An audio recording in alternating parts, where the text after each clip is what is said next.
एह्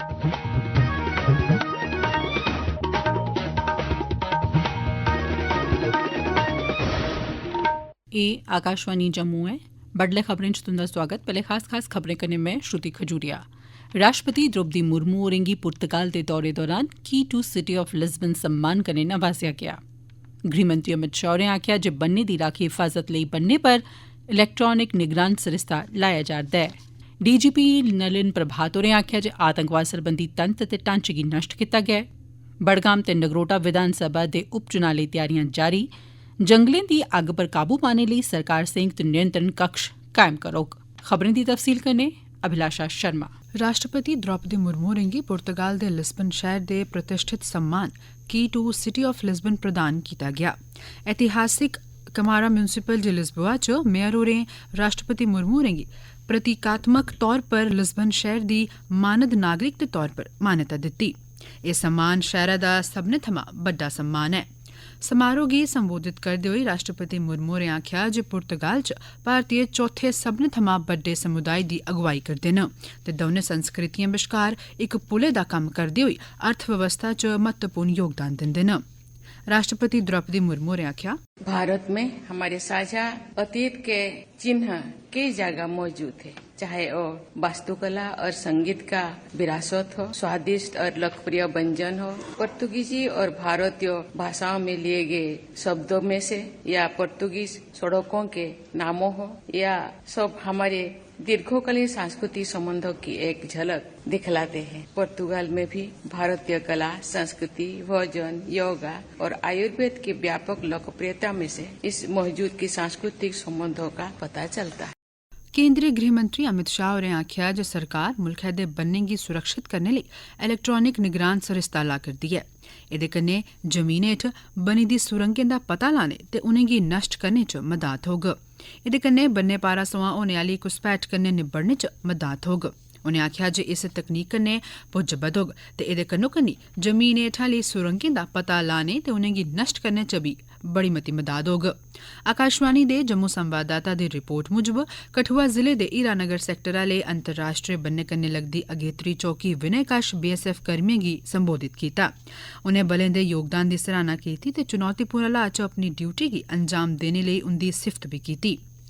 इस मौके पर उनें आखेआ, बीएसएफ के डीजी महोदय, उपस्थित सभी अधिकारीगण और आप सभी देश की सुरक्षा में 365 दिन 24 घंटा ड्यूटी दे रहे सभी प्रिय जवानों, आज भारत पाकिस्तान की सीमा पर जम्मू में विनय चौकी का मेरा विजिट का कार्यक्रम बना। यहाँ आते हैं तब ही मालूम पड़ता है कि कितनी कठिन परिस्थिति में आप लोग देश की सीमा की सुरक्षा को सुनिश्चित करते हैं।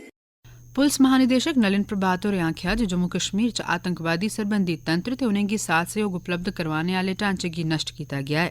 आकाशवाणी दे जम्मू संवाददाता ने जानकारी दित्ती ऐ जे गृहमंत्री अमित शाह हुंदी जीरो टेरर यानी आतंकवाद गी दना बी बर्दाश्त नेईं करने आह्ली रणनीति गी सराहंदे होई डीजीपी होरें आखेआ जे जिसलै तोड़ी जम्मू कश्मीर च आतंकवाद पूरी चाल्ली खत्म नेईं होई जंदा उसलै तोड़ी साढ़े सुरक्षाबल शांति कन्नै नेईं बौंगन। नलिन प्रभात होरें एह् गल्ल कल गृहमंत्री हुंदे आसेआ 11 शहीदें दे परिवार आह्लें गी नियुक्ति पत्र भेंट करने मगरा इक किट्ठे गी संबोधित करदे होई आखी। एह् नियुक्ति पत्र राजभवन जम्मू च इक विशेष कार्यक्रम दौरान दित्ते गे। डीजीपी होरें आखेआ जे 1999 थमां हुनै तक्कर आतंकवाद खलाफ इस लड़ाई च 1614 पुलसकर्मियें जिंदे च 515 एसपीओ बी शामल न अपनी जिंदू दा बलिदान दित्ता ऐ। युवा सेवाएं ते खेड्डें सरबंधी मंत्री सतीश शर्मा होरें केसी पब्लिक स्कूल च 4 नमें पिकल बॉल कोर्ट ते केसी स्पोर्ट्स क्लब च इक आउटडोर बॉक्स क्रिकेट मैदान दा उद्घाटन कीता। इस मौके पर बोलदे होई मंत्री होरें केसी पब्लिक स्कूल ते केसी स्पोर्ट्स क्लब दा जम्मू च भलेआं अज्जै कल्लै दिएं तकनीकें कन्नै लैस 2 नमीं खेड्ड सुविधां आह्नने लेई उंदे जतनें दी सराहना कीती। उनें आखेआ जे स्कूल ते स्पोर्ट्स क्लब दे खेड्ड परिसरें च पैह्ले गै विश्व सतह दिएं इनडोर ते आउटडोर खेड्डें सरबंधी सुविधां मौजूद न जिंदे च cricket, football, basketball, netball, volleyball, lawn tennis, badminton, table tennis, squash ते स्विमिंग वगैरह शामल न ते हून 2 नमीं खेड्ड सुविधाएं कन्नै खेड्ड सरिस्ते च होर मती बेहतरी औग। पुंछ दे जिला विकास कमिशनर विकास कुंडल हुंदे नेतृत्व च पुंछ जिले ने इक शानदार उपलब्धि हासल कीती ऐ। माली ब'रे 2024-25 च जिले च प्रधानमंत्री आवास योजना ग्रामीण तैह्त रिकार्ड 14,737 घर बनाए गे न। एह् उपलब्धि जिले च ग्रामीण विकास लेई प्रतिबद्धता दे अलावा हाउसिंग फॉर ऑल राष्ट्र पैह्लकदमी गी तरजीह् देइयै समावेशी विकास यकीनी बनाने लेई उंदी वचनबद्धता गी दर्शांदी ऐ। एह्दे अलावा 1 अरब 46 करोड़ 31,50,000 रपेऽ दी रकम 39,064 लाभार्थियें दे बैंक खातें च सिद्दे तौरा पर जमा कराई गेई ऐ। एह् खबरां तुस आकाशवाणी जम्मू परा सुना'रदे ओ। बाकी दियें खबरें कन्नै श्रुति खजूरिया, पर ओह्दे कोला पैह्ले इक सनेहा। एह् खबरां साढ़ी वैबसाइट newsonair.gov.in पर उपलब्ध न। एह्दे अलावा तुस एह् खबरां आकाशवाणी दे मोबाइल एप्लीकेशन ते DTH पर बी सुनी सकदे हो। भारतीय चुनाव आयोग दे दिशा निर्देशें मूजब बड़गाम ते नगरोटा असैम्बली हलके दे उपचुनाव लेई मतदान केन्द्रें गी युक्ति संगत बनाने दा कम्म सबूरा होई गेआ ऐ। आकाशवाणी दे जम्मू संवाददाता ने जानकारी दित्ती ऐ जे उपचुनाव गी पारदर्शी ते रमानदारी कन्नै करोआना यकीनी बनाने लेई एह् प्रक्रिया इसलै चला'रदी त्यारियें दा हिस्सा ऐ। बड़गाम विधानसभा हलके च मतदान केन्द्रें गी 156 थमां बधाइयै 173 कर दित्ता गेआ ऐ, जिसलै कि नगरोटा हलके च 145 मतदान केन्द्रें गी बधाइयै 150 कर दित्ता गेआ ऐ। मतदाताएं दे पंजीकरण आह्ली प्रक्रिया, जेह्दे च मतदाता सूचियें च नाएं गी दर्ज कराना, हटाना, दावे ते एतराजें गी दर्ज कराना शामिल ऐ। एह्दे लेई मसौदा जारी करी दित्ता जाग। मतदाता अज्जै थमां लेइयै 24 अप्रैल तगर भारतीय चुनाव आयोग दी वैबसाइट पर बी अपने नांऽ दर्ज कराई सकदे न। जंगलात ते पर्यावरण मंत्री जावेद अहमद राणा होरें सिविल सचिवालय जम्मू च बैठक लाइयै जंगलात मैह्कमे सरबंधी विकास योजनाएं ते मुक्ख पहलुएं पर विचार विमर्श कीता। बैठक च जंगलात मैह्कमे दियां कमिशनर सैक्रेटरी ते होर दुए आला अफसर बी मौजूद हे। बैठक दौरान मंत्री होरें प्रशासनिक मामलें च पारदर्शिता ते जवाबदेही यकीनी बनाने पर जोर दित्ता।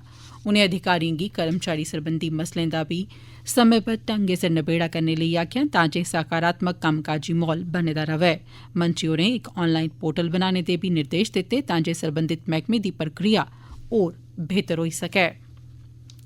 जंगलात ते पर्यावरण मैह्कमे दी आयुक्त सचिव शीतल नंदा होरें इक बैठक दौरान जंगलें च अग्ग लगने आह्ली घटनाएं पर काबू पाने लेई कार्य योजना ते त्यारिएं दा जायजा लैता। बैठक च जंगलें च अग्ग लगने आह्ली घटनाएं दी मौजूदा स्थिति पर बी चर्चा होई। उनें मैह्कमे पर इस गल्ला लेई जोर पाया जे ओह् मता ध्यान जंगलें च अग्ग लगने आह्ली घटनाएं पर काबू पाने पर लान। उनें अग्ग लगने दी मती शैंका आह्ली थाह्रें पर नियंत्रण कक्ष, सिखलाई याफ्ता अमले दा इक पूरा पराता सरिस्ता, जंगलें दी राखी हिफाजत सरबंधी बल ते होर दुए हीले करने पर बी जोर दित्ता। डोडा दे डिप्टी कमिशनर हरविंदर सिंह होरें राष्ट्रीय जरनैली शिड़क दे नमें तैयार कीते गेदे डोडा खलैनी आह्ले हिस्से दा व्यापक जायजा लैता। दौरे दौरान उनें कम्मै दी म्यार दी समीक्षा कीती ते NHIDCL दे जनरल मैनेजर होरें गी निर्देश दित्ते जे इस शिड़क दी मरम्मत आह्ला कम्म तौले गै यकीनी कीता जा। मगरा DC होरें परानी खलैनी डोडा आह्ली जरनैली शिड़कै पर बी लुक पाने आह्ले कम्में ते एह्दे दर्जे गी बधाने आह्ले कम्में दी बी समीक्षा कीती। उनें मुतलका एजेंसिएं गी निर्देश दित्ता जे चला'रदे कम्में गी समें सिर पूरा करने लेई कम्में दी रफ्तार गी तेज कीता जा ते एह्दे कन्नो-कन्नी एह्दे म्यार गी बी यकीनी बनाया जा। लोकें तगर पुज्ज बनाने लेई डिजिटल मंचें दी भूमिका, उंदी शक्ति गी दिक्खदे ते समझदे होई ते ओह्दे थमां लाह् ठोआने लेई राजौरी दे डिप्टी कमिशनर अभिषेक शर्मा होरें जिले दे सोशल मीडिया इन्फ्लुएंसर्स कन्नै गल्लबात आह्ला इक सत्र लाया। इस दौरान डिप्टी कमिशनर होरें डिजिटल इन्फ्लुएंसर्स गी महत्वपूर्ण भूमिका पर बी लोऽ पाई। उनें दस्सेआ जे कियां एह् लोकें दे सोचने, समझने, राय बनाने, जागरूकता पैदा करने, खास करी युवाएं च महत्वै आह्ली भूमिका निभाई सकदे न। नशा मुक्त अभियान च इंदी सक्रिय शमूलियत पर जोर पाया, तां जे नशीले पदार्थें दी माड़ी कबैतू कन्नै निब्बड़ने ते सेहतमंद जीवन शैली गी अपनाने बारै जागरूकता पैदा करने लेई बी आखेआ। रामबन दे शिक्षा ते सिखलाई सरबंधी जिला इदारे डाइट आसेआ हाल च जिले च साइंस प्रदर्शनी दा सरिस्ता कीता गेआ। इसदा आयोजन PM श्री स्कीम तैह्त होआ। एह् केंद्र प्रायोजित जतन ऐ जेह्दा मकसद मौजूदा स्कूलें गी होर बेहतर करना, सारे बच्चें लेई सुरक्षित, व्यवस्थित ते शिक्षा लेई पूरा पराता सरिस्ता उपलब्ध करोआना ऐ। PM श्री स्कूल गी राष्ट्रीय शिक्षा नीति 2020 दी अमलावरी स्हाबै डिजाइन कीता गेआ ऐ। डाइट इस स्कीम गी पूरी चाल्ली लागू करने लेई लगातार कम्म करा'रदी ऐ। इस बारै होर जानकारी दिंदे होई डाइट रामबन दे जिला सतह दे मास्टर ट्रेनर शाहनवाज गनी होरें आखेआ। हमने रिसेंटली पीएम श्री स्कीम्स के तहत एक साइंस एग्जीबिशन किया। 22 पीएम श्री स्कूल्स हैं, उनमें से 18 पीएम श्री स्कूल्स ने पार्टिसिपेट किया इस साइंस एग्जीबिशन में। साइंस एग्जीबिशन का मेन मकसद था साइंटिफिक टेम्परामेंट को बच्चों में डेवलप करना, साइंस की ओर बच्चों की जिज्ञासा को बढ़ाना। और उस एग्जीबिशन में हमारे जो विनर स्कूल रहा था वो था GHS PM Shri GHS Ramban, second position पे पीएम श्री HSS टीठियार और थर्ड पोजीशन पे हमारा पीएम श्री GHS स्कूल रहा था। तो इनको डाइट प्रिंसिपल घनश्याम सर ने एक मोमेंटो और एक सर्टिफिकेट भी प्रोवाइड किया था। अखीरे च खास खबरां एक बारी भी सुन लो। राष्ट्रपति द्रौपदी मुर्मू होरें गी पुर्तगाल दे दौरे दौरान की टू सिटी ऑफ लिस्बन सम्मान कन्नै नवाजेआ गया। गृहमंत्री अमित शाह होरें आखेआ जे बन्ने दी राखी हिफाजत लेई बन्ने पर इलैक्ट्रॉनिक निगरान सरिस्ता लाया जा करदा है। डीजीपी नलिन प्रभात होरें आखेआ जे आतंकवाद सरबंधी तंत्र ते ढांचे गी नष्ट कीता गया है। बड़गाम ते नगरोटा विधानसभा दे उपचुनाव लेई तैयारियां जारी ते जंगलें दी अग्ग पर काबू पाने लेई सरकार संयुक्त नियंत्रण कक्ष कायम करोग। एह्दे कन्नै गै खबरें दा बुलेटिन समाप्त होआ।